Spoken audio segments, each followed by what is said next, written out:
What's up, everybody? Welcome to another episode of In Conversation with. Thank you so much for having me. That's awesome. A lot of these artists need the money that comes from touring.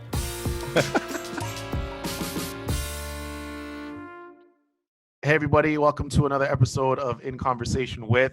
I'm your host, Andre Williamson, and today I'm joined with one of my good friends. Met him back in the TV days. Now, owner, entrepreneur, business owner in the marketing industry. My guy, Peter. What's going on today, man? Well, I think another day of lockdown and COVID, but that's okay. Got to wear the hat because no one's seen their barber in a minute. But that's all right. Thanks for having me. Thanks for taking the time. And you're right. I'm just trying to find the best way to cover my head. I'm wearing the North Face today. Tomorrow might be a hat. We'll see. I don't know. Just want to change it up. Looks good, though. Thank you. Lots to get into. You're one of the guys that I think about when I think of, I have a marketing question or, any sort of marketing ideas.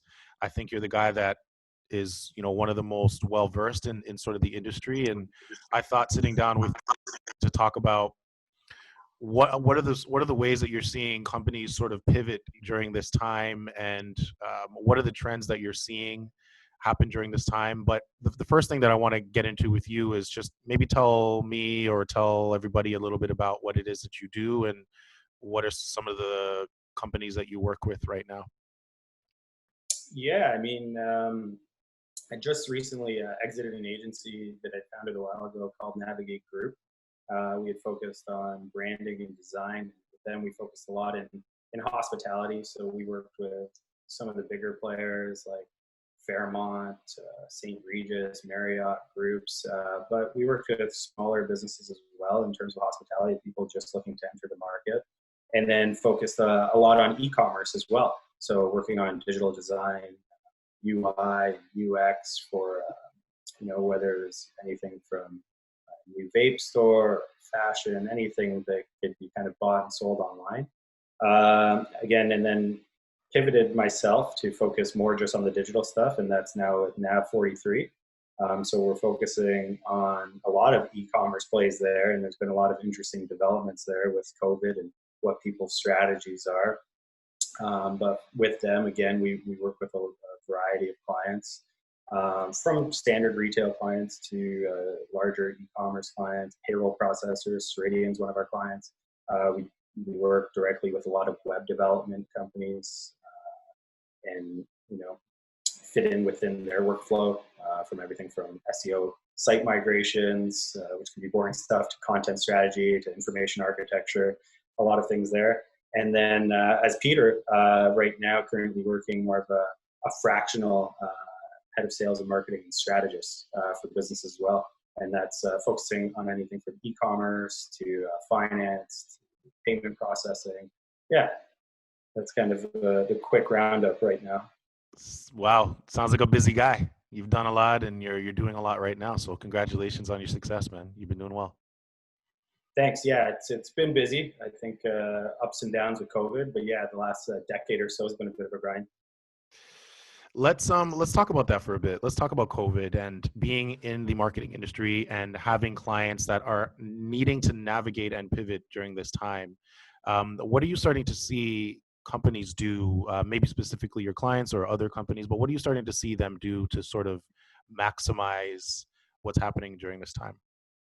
Yeah, so I think it was kind of this rollout, right? Because no one knew necessarily what was going to happen next, or what our government would say the next level of restrictions are. So you kind of saw this in Ontario, this wind down of business until we're kind of at a standstill. That first wave of non-essential businesses really, first and foremost hit the hospitality industry pretty hard, hospitality and tourism. And then it just funneled down to basically anything that isn't sustainable for us to kind of go on with their life. So I think there was an element of shock first, of, okay, what do we do? What do we do with our business? How can we keep people employed? I think that was probably a first decision for a lot of employers over what their marketing plan might be. And there was also a bit of a delay in a sense of what are the opportunities here in terms of reimbursements for the government, because first you got told you had to close, and then there was, okay, a 10% reimbursement. Well, that's probably not going to save my business. And then I think the Fed stepped up again, and Trudeau then announced, up to 75% reimbursement. So that was kind of the first thing people really had to learn is, what does my business plan look like going forward? In terms of what are my actual operational costs, what are the new normal? And now we've seen kind of the last step for retail businesses of actually seeing some type of rent relief. So I think once all those things were learned, you could actually say, am I going to stay open? Am I allowed to stay open? And what new avenues can I continue doing business? And I think that's where you saw a lot of people have to come up with a bit of an e-commerce strategy overnight, or a pivot in their day-to-day business. And then you have the businesses that are able to really see potential as long-term opportunity, that I'm not going to be able to do anything now, but what can I do to help the future? So I think that's where the wheels were turning for a little bit, and then understanding what they can do to potentially turn on an e-commerce strategy overnight, because that's the only thing that they could do to kind of keep their business going. So it really started, I think, with the government interventions and learning what was available to them and what they could do, and then turning on a marketing strategy. And it's very industry specific. So certain industries have certainly been rocked by this. If you're, we have clients in F43 that were cruise line. Well, you're not selling cruises right now. So that's someone, unfortunately, there you have to think post-COVID. But then you have e-commerce clients. We have a CBD client that had to close their retail locations, but then saw the opportunity for e-commerce and what they could do there, and then maybe double down on an SEO strategy to help drive sales, because you see all of a sudden this uptake with people spending their time online and they can't go to physical locations. What can we do to double down on an e-commerce strategy? So I do think it's very industry specific of what your plan is going to be in short and long term. That's awesome. And you're absolutely right. I was talking to another friend of mine about companies that are traditional brick and mortar. They rely on people walking in, and now there's nobody on the street anymore. And he's like, okay, well, why don't we just create you a Shopify account, and then you customers online, right? And you're starting to see a lot more companies do that. I want to talk about the economy and sort of the trends, or not really trends, but I want to talk about the economy and how you think this is going to change the consumer behavior on the other end of this, because like you said, people are starting to purchase more online. They are not as comfortable exchanging physical money. What do you think this is going to do for consumer behavior in terms of our purchasing and the way that we discover a new brand? Yeah, I do think we're training people even more to increase their comfort level for an e-commerce experience. I think we're training different generations of people to be more comfortable communicating via Zoom call, something we're doing right now. I think everyone's probably had some type of a funny experience with an older relative right now about setting up a Zoom call. I did a Zoom Easter call, and I think you'd see, one of these kind of talking to you like, hi everyone, how's it going? So, but now what's happening is, as those hiccups change, all of a sudden this different type of generation who may not have been as comfortable with an e-commerce experience, it is learning that, whether it's, getting necessities, something like groceries. I think we've seen that explode. That's something, as a digital native, I was always very comfortable with ordering my groceries online. I found it very convenient. I liked it, whether it was going to a Penguin pickup or something like that. But now I think we're going to see that kind of expand to different generations, that e-commerce is going to become a lot more comfortable for people. And I think as a business, it got put in your face that you might need an e-commerce strategy, even if you were this traditional retail store that relied on people walking in. Because if you kind of talk about in terms of the economy, well, I think a few things are worried. we're often hearing that this might be an 18-month issue. As much as in Ontario right now, we're looking forward to situations being eased in as much as 2 weeks. Businesses are going to be a little hesitant to reinvest and start up again if all of a sudden they can be shut down at a day's notice. So they're going to have to think about that in how much do they want to commit to, reopening their brick and mortar shop if all of a sudden our testing numbers spike again and everything's shut down. And then in terms of the economy, it's what's going to happen in terms of commercial real estate over the next 18 months if people just don't want to continue with their brick and mortar experience. Maybe they've realized they have a better e-commerce experience or something along those lines. So those are the things that are on my mind right now is, what happens if we get shut down again? What happens when commercial businesses don't want to pay their rent anymore or are too scared to open up because they might shut down again? And then from the marketing perspective is, I think we've opened a lot of people's eyes to what communication and what shopping habits look like online. Yeah, and it's giving a lot of opportunity for companies to extract data and figure out, okay, well, we have this age demographic, have more males, more females. We can target people on these times of the days because people are online now. Let's face it, we have nothing else to do. So people are on Instagram more, people are on Twitter more. I'm sure Facebook is seeing a spike in activity. I'm seeing a spike in my Facebook feed. People that were never on before are all of a sudden doing these little games on Facebook, divulging all this information about their potential passwords, Yeah, definitely seen that. And that's right. So that continues.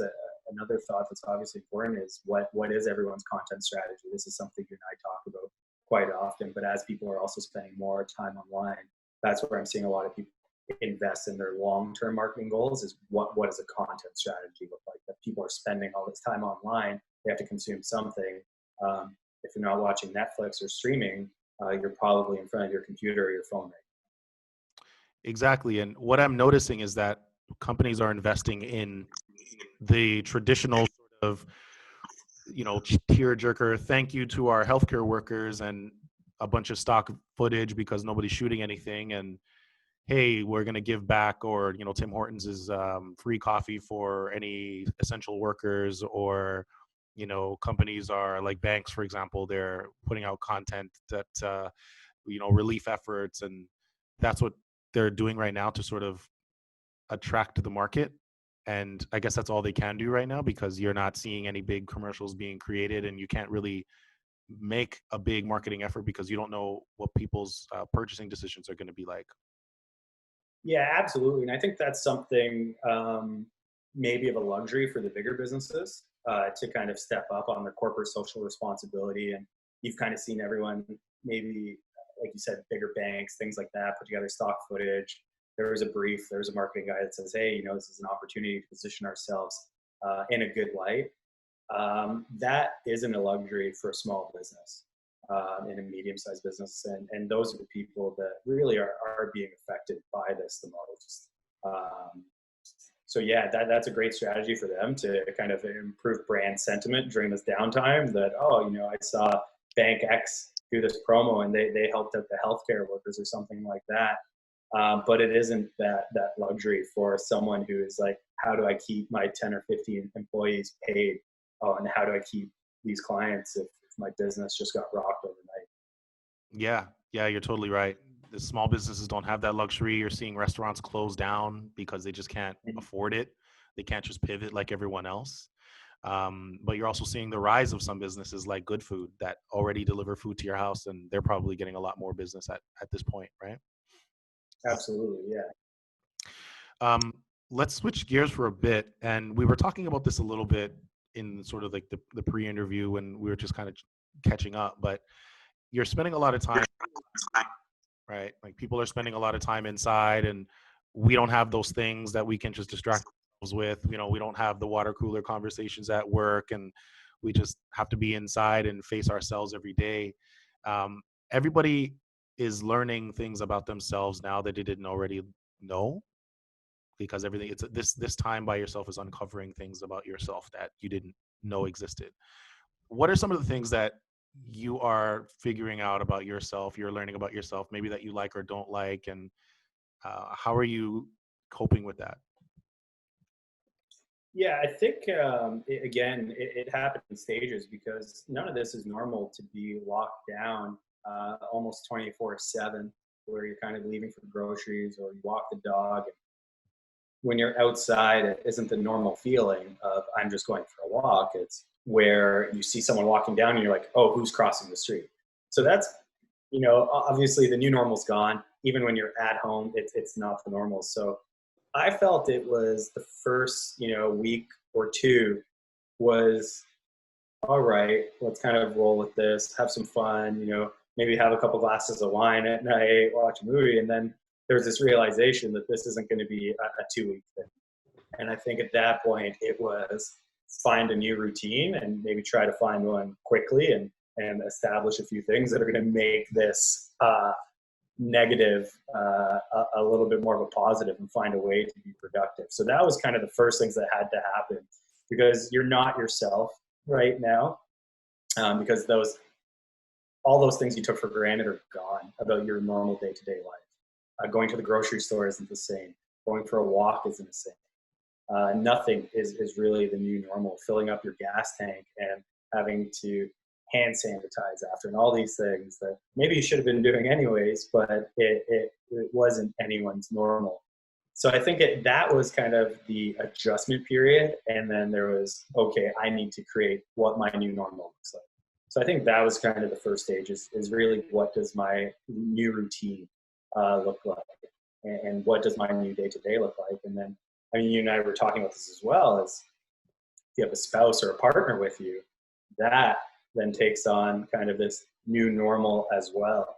Because I don't know many people that had breakfast, lunch, and dinner and slept next to the person every night for 45 days straight and just didn't have any of that alone time while you're also understanding who this new version of you is during a quarantine. It takes a lot. It would take a lot to be living with someone and have to understand that they're going through all these different stages real time in front of you and coexist and find a way not to kill each other. Absolutely. So, we chatted a little bit about this earlier, but communication is obviously a really important thing. I think with your partner, your spouse, asking, is there anything I can do for you? Or is there anything I'm doing that's currently bothering you? Because I think it's easy to get into a passive aggressive state. So I think communicating on those things is important and still finding the opportunity to still do things as a couple, that you normally do, whether it's making a nicer dinner and setting the table that night and trying to make things a little bit more fancy. Or we've been doing a lot of group kind of Zoom calls where the two of us will call a couple that we normally would have hung out with on a Friday night and spend some time with them and, have a drink together or something like that. And again, find out what that new normal is together. Because it's difficult because not only are you now locked down with this person, you're not even the person you normally are. You're this version of yourself in quarantine that has a heightened sense of anxiety, that is not getting to do the things they normally do that feed their own happiness or creativeness or experience or any of those things. So that you now have to get along with each other at this new stage with all these things happening and then consuming all the news. So it can definitely be difficult. So I think talking with your partner is definitely important. That's awesome. That's like a blueprint for a successful relationship. Bang by Petey. I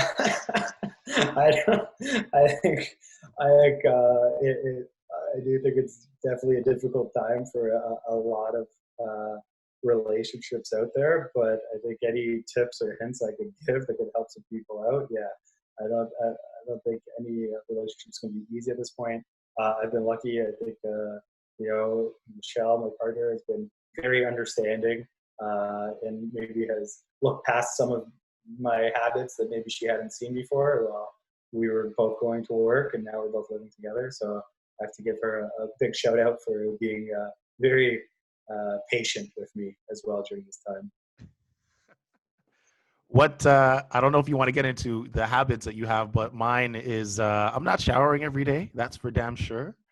I'm wearing the same pair of socks for like 6 7 days straight. That's my thing. That doesn't really bother me. For some reason, I let my nails grow. I never let my nails grow, but I've cut them now. But I've let them grow for like 8 9 days in a row, just for no reason. Um, that's just somehow Oh, what I've yeah. done. I think some new things, even though we said, pick up the new routine. Uh, I used to be more of although I never enjoyed it, I was an exercise before work guy, just to get it out of the way, right? I was going to F45, which was great. It's around the corner, and I would go at 7:15, and then it was done. I'd be home at 8, make breakfast, and then be able to start the work day. And because I never really enjoyed it, I realized there's probably no point of continuing to wake up that early to exercise at a time I don't really like. So the new routine, which has been very interesting in a sense, is I've stopped setting an alarm, which might not be working for everyone, but I found it as a new opportunity to not necessarily set an alarm anymore and naturally wake up every day. And I'm probably never going to have this opportunity again, and haven't had it since I was, I think, back in school, where I think first year, first semester, picked a bunch of 8:30 classes because that's when high school started anyways, and didn't think it was a big deal. Well, I didn't realize that, in university, pretty much everyone becomes nocturnal, and stays up super late, and 8:30 became this distant time zone that I never saw again. So after the first semester, I never scheduled an 8:30 class again, scheduled 11 a.m. classes. Um, and since then, I've really, I think even on weekends, I set an alarm, right? So that's been different, that I was just like, I'm just not going to set an alarm, and I'm going to set my exercise schedule. I set it at, 5:36 every day, and really have set a definitive end to the workday. So wake up, choose whatever tracksuit I'm going to wear that day, whatever sweats, you're going to put on. Haven't been getting haircuts, so maybe you got to decide what hat you might want to put on for the Zoom calls. And yeah, kind of get into the workday mode. But that's been interesting. And on the hygiene tip, I'm not great at toenails, so I know what you're saying. It's something that for some reason I can forget about, and look, I got to get around to that. That's hilarious. Yeah, I don't know. Maybe part of it is just being a guy and just being, well, this is now my chance to be a slob, and no one's gonna judge me for it because I think everybody else socially is just being a slob. Because why? Why not? I want to thank you for your time. Appreciate you taking the time to speak with me. I think you had a lot to offer, and hopefully people have something to take away from this, especially in the marketing and business talk that we had. Is there anything that you want to add? Is there sort of any like websites you want to plug, anything like that? Oh, I mean, yeah, if you guys, well, first, thanks for having me today. But you can always check out what we're doing on the digital side of things at nav43.com, nav43.com. Helping a lot of people out right now with any of their e-commerce or digital strategies. Great. Appreciate it, man. Thank you, and stay safe. And hopefully you and your girl can continue the communication and find a way to not kill each other in the process. Agreed. Yeah, I'm hoping for that too. Thank you. All right, man. Appreciate your time. Thanks, Pete.